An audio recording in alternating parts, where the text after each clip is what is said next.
Yang saya tahu biasanya kalau orang masak asin tuh mau merit mungkin dia ya, minta merit kali ya.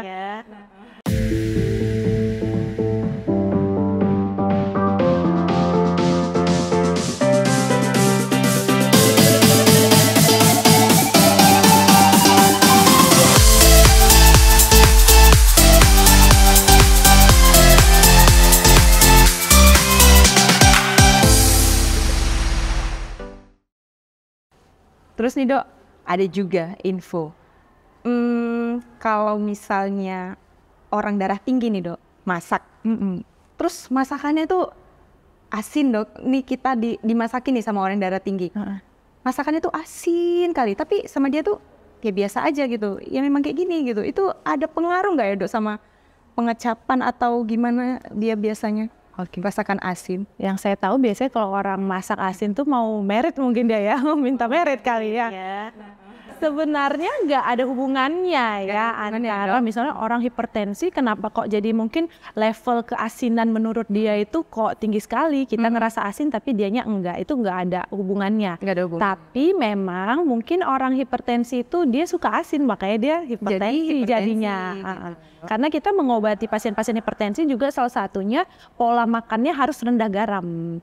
Jadi agar tekanan darahnya bisa terkontrol dengan baik meskipun dengan penggunaan obat-obat anti hipertensi, pola makannya kita atur supaya rendah garam. Jadi harus dikurangin kadar garamnya dari kadar garamnya, benar.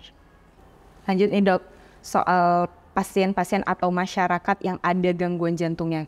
Ada nggak Dok olahraga atau aktivitas fisik yang benar-benar direkomendasikan untuk orang tersebut? Kalau dia sudah menderita penyakit jantung ya, memang kita ada beberapa pemeriksaan. Jadi harus konsultasi ke dokter jantungnya. Dok, sejauh mana sih aktivitas yang boleh saya lakukan ya? Karena memang pada penyakit-penyakit jantung misalnya pasiennya baru terkena serangan jantung atau pasien baru mengalami operasi bypass, baru pasang ring. Nah, itu ada takarannya. Jadi dokternya biasanya memberikan resep ya, bukan resep makanan, tapi resep olahraga ya. Sejauh mana olahraga yang bisa si pasien tersebut lakukan. Tapi kalau untuk secara umum yang dianjurkan itu tetap olahraga 3-5 kali dalam seminggu selama 30-45 menit.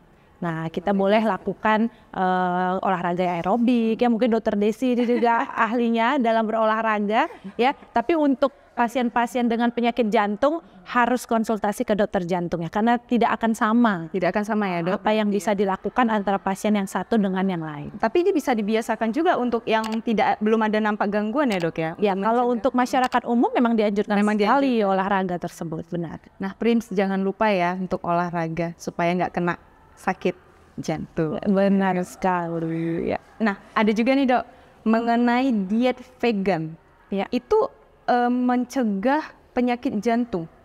Benar Dok itu? Diet vegan ini berarti dia tidak konsumsi daging dari ini ya, daging dan protein hewani ya.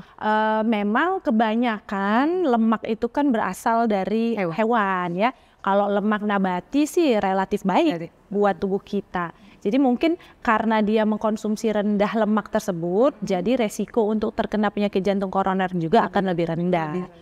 Iya benar. Berarti bisa dianjurkan Dok untuk diet vegan? Bisa, boleh. Meskipun kita tetap saja menganjurkan agar seimbang ya, antara protein, karbohidrat, lemak juga tetap diperlukan. Hanya saja lemak yang bagaimana, kadarnya berapa. Nah itu yang harus diatur, jangan sampai berlebihan. Nah untuk penanganannya sendiri Dok, sakit jantung itu apa harus langsung dilakukan pemasangan ring atau ada metode lain kira-kira Dok? Tidak semua ya.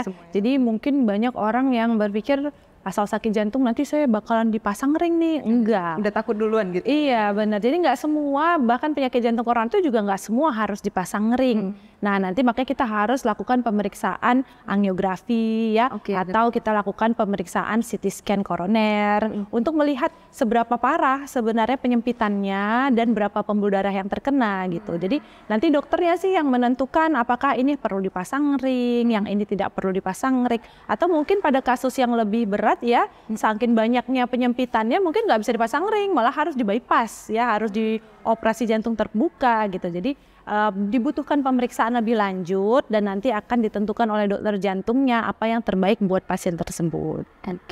Nah, ada pemasangan stent, bypass, dan yang lain-lain itu dok, ada kelebihan dan kekurangannya nggak?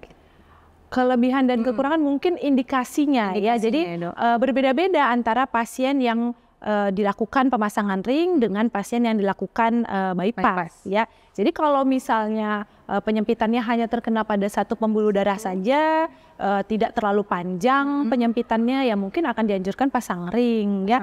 Karena kan resiko untuk di bypass itu kan operasi jantung terbuka kan lebih besar dan proses pemulihannya juga lebih lama ya, namanya operasi jantung terbuka gitu. Tapi untuk beberapa kasus memang tidak bisa dipasang ring lagi, jadi harus dilakukan tindakan si bypass ini. Jadi kita tidak bisa bilang kelebihan dan kekurangannya, tapi setiap pasien itu memang sudah itulah berbeda-beda tindakan terbaik yang untuk dia benar. Indikasinya itu akan berbeda-beda untuk setiap pasien. Berarti bertahannya juga berbeda-beda dok setelah dilakukan, misalnya si A dilakukan bypass, bertahannya berapa lama itu berarti tergantung orang ya gitu dok? Itu tergantung bagaimana si pasien menjaga pola hidup sehatnya. Jadi jangan karena udah pasang ring udah terakhir makan seenaknya ya, tidak konsumsi obat-obatan. Jadi si ring yang di dalam jantung itu juga harus dijaga, jangan sampai dia sumbat lagi. Nanti akan lebih sulit penanganannya. Berarti ada pantangannya gitu dok? Ada, tetap pantangan pada penyakit jantung koroner itu ada. Konsumsi obat teratur, makanannya juga harus dijaga, jangan yang tinggi lemak jenuh ya. Olahraga juga harus diperhatikan. Jadi memang setiap pasien dengan penyakit jantung itu harus memperhatikan pola hidupnya ya, dan konsumsi obat-obatan yang dianjurkan oleh dokternya. Berarti pola hidup sehat dan bisa dimulai dari sekarang ya dok ya. Jangan sampai tunggu udah kena sakit jantung, udah ada tindakan. Makanya kita ada pencegahan primer ya, pencegahan primer itu untuk orang yang belum terkena sakit jantung. Jadi justru untuk yang muda-muda itu harus dimulai ya dari masih muda. Jadi jangan nunggu sakit jantung dulu, baru kita heboh nanti memodifikasi dari pola hidup kita. Nah ada ini dok, penyakit jantung aritmia itu penyakit jantung yang bagaimana ya dokter?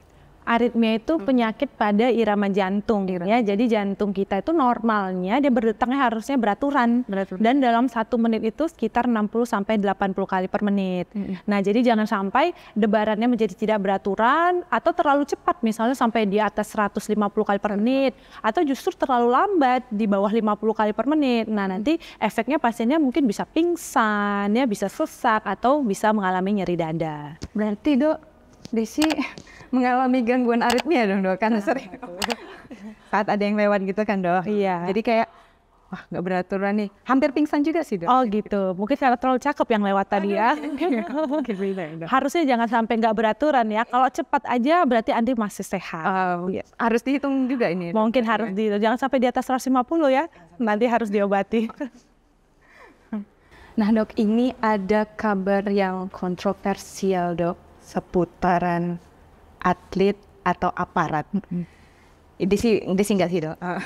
Jadi katanya walaupun dia nggak sakit jantung, tapi bisa dilakukan pemasangan ring untuk menambah stamina, untuk biar nafasnya panjang, biar bisa lebih maksimal gitu melakukan aktivitas. Itu benar? Itu mitos kali ya. Jadi jangan sampai dokter Desi nanti kondisi pembuluh darah koroner normal tapi minta dipasang ring ya. Jadi nggak berencana sih dok. Jangan juga nggak bisa dok ya. Jadi tidak ada ya indikasi orang normal kok malah dipasang ring ya. Bagaimanapun ring ini kan prosedur medis, dia punya komplikasi ya, punya efek samping. Jadi tidak aman dan memang tidak boleh dilakukan pada orang-orang yang normal. Nah, jadi memang pemasangan ring ini ada indikasinya masing-masing. Bahkan ada juga yang penyempitan meskipun cuma 30-40% tidak perlu dipasang ring. Gitu. Jadi konon lagi kalau normal, jadi jangan sampai dokter Desi minta dipasang ring nanti ya meskipun koronernya normal. Berarti niat ini harus dibatalkan. Iya, benar.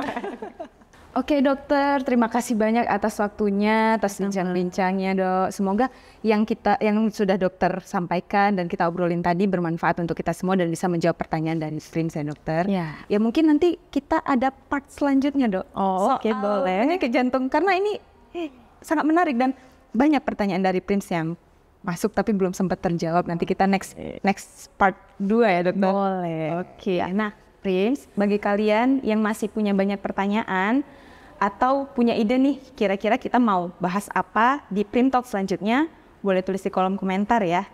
Atau via DM di sosial media Prim TV. Tapi jangan lupa follow, subscribe, like, dan kasih komentar-komentar positif di sosial media kita. Dan sekian Prim Talk hari ini. Saya beserta Dr. Joy pamit undur diri dulu. Sampai ketemu di Prim Talk selanjutnya. Dah.